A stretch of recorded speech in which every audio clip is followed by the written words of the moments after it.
Hello friends, എല്ലാവർക്കും പുതിയ വീഡിയോയിലേക്ക് സ്വാഗതം. നമ്മളിന്ന് ഉണ്ടാക്കാൻ പോകുന്നത് ഒരു ഗ്രീൻ ബീൻസ് കറിയാണ്. അപ്പോൾ അതിന് വേണ്ടിയിട്ട് ഞാനിവിടെ 1 കപ്പ് ഗ്രീൻ ബീൻസ് വെള്ളത്തെ ഇട്ട് കുതിർത്ത് വെച്ചിട്ടുണ്ടായിരുന്നു. ഇതിപ്പോൾ തലേ ദിവസം കുതിർത്ത് വെച്ചിട്ടുള്ള ഗ്രീൻ ബീൻസ് ആണ് കേട്ടോ. അപ്പോൾ നല്ലപോലെ കേൾക്കിന് ശേഷം വേണം കുതിർക്കാനായിട്ട് വെക്കാൻ. അതിനുശേഷം ഊറ്റിയെടുത്ത് വെച്ചിട്ടുള്ള ഗ്രീൻ ബീൻസ് ആണ്. അപ്പോൾ നമുക്ക് പെട്ടെന്ന് തന്നെ ഒരു ഗ്രീൻ ബീൻസ് കറി ഉണ്ടാക്കാനായിട്ട് നോക്കിയാലോ. അതിനു മുന്നേ എൻ്റെ ചാനൽ ഇതുവരെ സബ്സ്ക്രൈബ് ചെയ്തിട്ടില്ലെങ്കിൽ സബ്സ്ക്രൈബ് ചെയ്യാനായിട്ട് മറക്കരുത് കേട്ടോ. അപ്പോൾ നമുക്ക് ആദ്യം ഈ ഗ്രീൻ ബീൻസ് വേവിക്കാനായിട്ട് നോക്കാം. അപ്പോൾ അതിന് വേണ്ടിയിട്ട് ഞാനൊരു കുക്കർ എടുത്ത് വെക്കുകയാണ്. ഇനി ചില ദിവസങ്ങളൊക്കെ നമ്മൾ ഗ്രീൻ ബീൻസൊക്കെ വെള്ളത്തിലിടാനായിട്ട് മറന്നു പോകാറില്ലേ. അപ്പോൾ നമുക്ക് അടുത്ത ദിവസം ഗ്രീൻ ബീൻസ് കറി വെക്കും വേണം. അപ്പോൾ അങ്ങനെ വരുമ്പോഴൊക്കെ ചെയ്യേണ്ടത് എന്താണെന്ന് വെച്ച് കഴിഞ്ഞാൽ നമ്മൾ എടുക്കുന്ന ഗ്രീൻ ബീൻസ് ഒരു പാത്രത്തിലിട്ടിട്ട് കുറച്ച് വെള്ളം ഒഴിക്കുക. എന്നിട്ട് 1/2 മണിക്കൂർ ഹൈ ഫ്ലെയിമിലിട്ടിട്ട് നല്ലപോലെ കൊണ്ട് തിളപ്പിക്കുക. അതിനുശേഷം ആ വെള്ളത്തോട് കൂടിയിട്ട് ഗ്രീൻ ബീൻസ് കുക്കറിലേക്ക് ഇട്ട് കൊടുക്കുക. എന്നിട്ട് നമ്മുടെ കുക്കറിൻ്റെ വേവ് അനുസരിച്ച് വിസിലടിപ്പിച്ചിട്ട് വേവിച്ചെടുക്കുക കേട്ടോ. അപ്പോൾ അങ്ങനെ മറന്നു പോകുന്ന ദിവസങ്ങളിലൊക്കെ ഇതുപോലെ ചെയ്താൽ മതി കേട്ടോ. അപ്പോൾ അതേ ഗ്രീൻ ബീൻസ് ഞാൻ കുക്കറിലേക്ക് ഇട്ട് കൊടുത്തിട്ടുണ്ട്. ഇതിലേക്ക് 2 കപ്പ് വെള്ളം ഒഴിച്ചു കൊടുക്കാം. ഇനി ഇതിലേക്ക് ആവശ്യത്തിനുള്ള ഉപ്പ് ചേർത്ത് കൊടുക്കാം. ഞാൻ ഉപ്പ് ചേർത്ത് കൊടുക്കുന്ന ഭാഗം ഒന്ന് കട്ടായി പോയിട്ടുണ്ട് കേട്ടോ. അപ്പോൾ ഉപ്പ് ചേർത്ത് കൊടുത്തതിന് ശേഷം നമുക്കിത് വേവിക്കാനായിട്ട് നോക്കാം. 5 വിസിൽ പ്രഷർ പോയതിന് ശേഷം തുറന്ന് നോക്കാം കേട്ടോ. അപ്പോൾ ഗ്രീൻ ബീൻസ് വെന്ത് വന്നിട്ടുണ്ട്. ഇനി നമുക്ക് ഇതിൻ്റെ ബാക്കി കാര്യങ്ങൾ നോക്കാം. അതിന് വേണ്ടിയിട്ട് ഞാനൊരു ചീഞ്ചട്ടി അടുപ്പത്ത് വെച്ചിട്ടുണ്ട്. ഇതിലേക്ക് കുറച്ച് വെളിച്ചെണ്ണ ഒഴിച്ചു കൊടുക്കാനായിട്ട് നോക്കാം. പിന്നെ ഈ നേരത്തെ പറയാൻ വിട്ടുപോയൊരു കാര്യമാണ്, ഞാനിപ്പോൾ 5 വിസിലാണ് അടുപ്പിച്ചിട്ടുള്ളത്. അത് ഞാൻ ഉപയോഗിക്കുന്നത് സ്റ്റീലിൻ്റെ കുക്കറാണ്. സാധാ കുക്കറാകുമ്പോൾ നമുക്ക് 3 വിസിലൊക്കെ അടിച്ചാൽ മതിയാവും കേട്ടോ. സ്റ്റീലിൻ്റെ കുക്കറാകുമ്പോഴേ അത് പെട്ടെന്ന് ചൂട് പോവും. അപ്പോൾ സാധാ കുക്കറാകുമ്പോൾ അങ്ങനെ ചൂട് പോവില്ലല്ലോ. ആ പ്രഷറിൽ ഇരുന്നിട്ട് കറക്റ്റ് കുക്കായിട്ട് വരും. അപ്പോൾ വെളിച്ചെണ്ണ ചൂടായി വന്നിട്ടുണ്ട്. ഇതിലേക്ക് 1 ഉണ്ട വെളുത്തുള്ളി ചതച്ചത്, 4 പച്ചമുളക് അരിഞ്ഞത്, പിന്നെ ഒരു മീഡിയം സൈസ് വലുപ്പമുള്ള സവാള അരിഞ്ഞത് ചേർത്ത് കൊടുക്കാം. ഇതിനൊപ്പം തന്നെ ഒരു ചെറിയ കഷ്ണം ഇഞ്ചി ചതച്ചത് കേട്ടോ. അപ്പോൾ ഇതൊക്കെയാണ് ഇട്ട് കൊടുക്കുന്നത്. ഇതിട്ടൊക്കെ ഇട്ട് കൊടുത്തതിന് ശേഷം ഇത് നല്ലപോലെ ഇളക്കി കൊടുക്കുക. ഇത് സവാളയൊക്കെ ഒന്ന് നല്ലപോലെ വാടി വരണം. അതുപോലെ തന്നെ ഈ വെളുത്തുള്ളിയുടെ പച്ചമണെല്ലാം മാറി വരണം. അപ്പോൾ അത് വരെ നമുക്കിത് ഇളക്കി കൊടുക്കാനായിട്ട് നോക്കാം.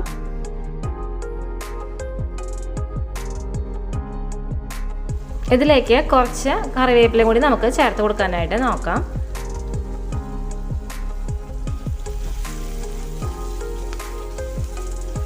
അപ്പോൾ ഇട്ട് കൊടുത്തിട്ടുള്ള സവാളയൊക്കെ ഒന്ന് വാടി വന്നിട്ടുണ്ട്. അതുപോലെ വെളുത്തുള്ളിയൊക്കെ ഒന്ന് മൂത്ത് വന്നിട്ടുണ്ട്. ഇനി ഇതിലേക്ക് നമുക്ക് പൊടികൾ ചേർക്കാനായിട്ട് നോക്കാം. പൊടികൾ ചേർക്കുമ്പോൾ എപ്പോഴും ഹൈ ഫ്ലെയിം എന്നുള്ളത് ലോ ഫ്ലെയിമിലാക്കിയതിന് ശേഷം പൊടികൾ ചേർക്കാനായിട്ട് നോക്കുക.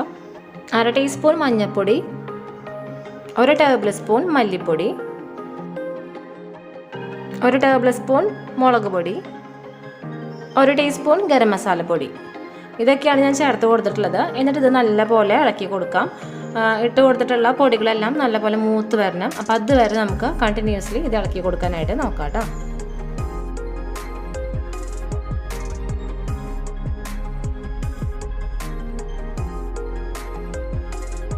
അപ്പോൾ ചേർത്ത് കൊടുത്തിട്ടുള്ള പൊടികളെല്ലാം മൂത്ത് വന്നിട്ടുണ്ട്. ഇതിലേക്ക് ഒരു മീഡിയം സൈസ് വലുപ്പമുള്ള തക്കാളി നല്ലപോലെ മിക്സിയുടെ ജാറിലിട്ട് അരച്ചെടുത്തിട്ടുണ്ട്. അത് ഒഴിച്ചു കൊടുത്തിട്ടുണ്ട് കേട്ടോ.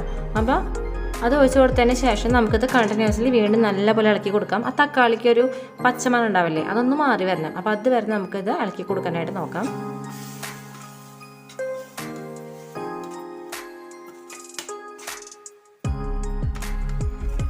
അപ്പോൾ തക്കാളിയുടെ പച്ചമണം മാറി വന്നിട്ടുണ്ട്. ഇതിലേക്ക് വേവിച്ച് വെച്ചിട്ടുള്ള ഗ്രീൻ ബീൻസ് ചേർത്ത് കൊടുക്കാം. ഇതിനൊപ്പം തന്നെ ഞാൻ 1/2 കപ്പോളം നല്ല തിളച്ച വെള്ളം കൂടി ഒഴിച്ചു കൊടുക്കുന്നുണ്ട് കേട്ടോ. എന്നിട്ടിത് നല്ലപോലെ ഇളക്കി കൊടുക്കുക. ആ ഗ്രീൻ ബീൻസും മസാലയും നല്ലപോലെ മിക്സ് ആയി വരണം. അപ്പോൾ അതുപോലെ ഇളക്കി കൊടുക്കുക കേട്ടോ. ഈ സമയത്ത് നമ്മൾ ഇട്ട് കൊടുത്തിട്ടുള്ള ഉപ്പിൻ്റെ അളവെല്ലാം കറക്റ്റല്ലേ നോക്കുക കേട്ടോ. അപ്പം ഞാൻ നോക്കിയപ്പോൾ അതിൻ്റെ അളവൊക്കെ കറക്റ്റ് തന്നെയാണ്. അഥവാ കുറവാണെങ്കിൽ എക്സ്ട്രാ ഉപ്പ് ഇട്ട് കൊടുത്തിട്ട് ഇളക്കി കൊടുക്കുക. ഇനി നമുക്ക് ഈ കറി ഒന്ന് തിളയ്ക്കാനായിട്ട് വെക്കാം. അപ്പോൾ അത് തിളച്ച് വറ്റാം കേട്ടോ. അപ്പോൾ ഇതേ കറി നല്ലപോലെ തിളച്ച് തുടങ്ങിയിട്ടുണ്ട്. ഞാനിതിലേക്ക് കുറച്ച് മല്ലിയില ഇട്ട് കൊടുക്കുന്നുണ്ട്. ആ മല്ലിയിലയുടെ ഫ്ലേവർ ഇഷ്ടമല്ലെങ്കിൽ ഈ സ്റ്റെപ്പ് സ്കിപ്പ് ചെയ്താൽ മതി. എനിക്ക് ഭയങ്കര ഇഷ്ടമാണ്, അതുകൊണ്ടാണ് ചേർത്ത് കൊടുക്കുന്നത്. മല്ലിയിടും പ്രത്യേക ഒരു ഫ്ലേവറാണ് കറിക്ക് കിട്ടുക കേട്ടോ. അതുകൊണ്ടാണ് ചേർത്ത് കൊടുത്തിട്ടുള്ളത്. എന്നിട്ട് ഇത് ഇളക്കി കൊടുക്കുക. അപ്പോൾ ഇത്രയേ ഉള്ളൂ, നമ്മുടെ ഗ്രീൻ ബീൻസ് കറി റെഡി ആയിട്ടുണ്ട്. ഫൈനലി എന്ന് പറഞ്ഞ പോലെ ഇതിലേക്ക് കുറച്ച് കറിവേപ്പില എടുത്ത് ഇതുപോലെ ഒന്ന് ഇട്ട് കൊടുക്കുക.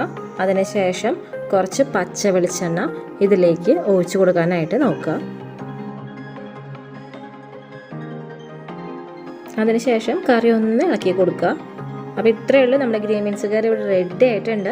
കഴിക്കാൻ നല്ല സ്പെഷ്യൽ ടേസ്റ്റി ആയിട്ടുള്ള ഗ്രീൻ ബീൻസ് കറിയാണ്. നിങ്ങൾ ഇങ്ങനെയല്ല വെക്കണമെങ്കിൽ ഇതുപോലെ ഒന്ന് ഉണ്ടാക്കി നോക്കി നോക്കണം, അത്രയും ടേസ്റ്റാണ്. 2 മിനിറ്റ് പോലും വേണ്ട വെക്കാൻ. ആ ഗ്രീൻ ബീൻസ് വേവുന്ന സമയം മാത്രമാണ് എക്സ്ട്രാ വരുന്നത്. എന്നിട്ട് ഈ കറി ഒരു 5 മിനിറ്റ് ഒന്ന് അടച്ചു വെക്കാം കേട്ടോ.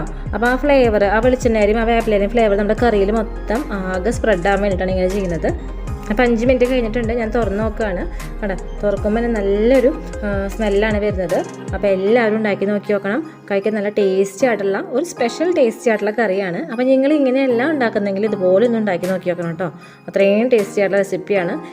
ഈ കറിയിൽ നാളികേരപ്പാലൊന്നും ചേർക്കണില്ല, എന്നാലും ടേസ്റ്റിന് ഒരു കുറവില്ല കേട്ടോ. അപ്പോൾ എല്ലാവരും ഉണ്ടാക്കി നോക്കി നോക്കണം. ഇതിപ്പോൾ കോമ്പിനേഷനായിട്ട് നമുക്ക് ചപ്പാത്തി, അതുപോലെ തന്നെ പൊറോട്ട, നൂലപ്പം, വെള്ളയപ്പം, ഇതിനൊക്കെ ഒപ്പം നല്ല കോമ്പിനേഷനാണ്. ഇഡ്ഡലിയിലൊക്കെ ഒപ്പം നല്ല കോമ്പിനേഷനാണ് കേട്ടോ. അപ്പോൾ എല്ലാവരും ഉണ്ടാക്കി നോക്കി നോക്കുക. ഉണ്ടാക്കി നോക്കിയിട്ട് ഇഷ്ടമായെങ്കിൽ ഫീഡ്ബാക്ക് കമൻറ്റ് ചെയ്യാൻ മറക്കരുത്. അതുപോലെ തന്നെ എല്ലാവർക്കും ഈ വീഡിയോ ഇഷ്ടമായെങ്കിൽ ലൈക്ക് ചെയ്യുക, ഷെയർ ചെയ്യുക.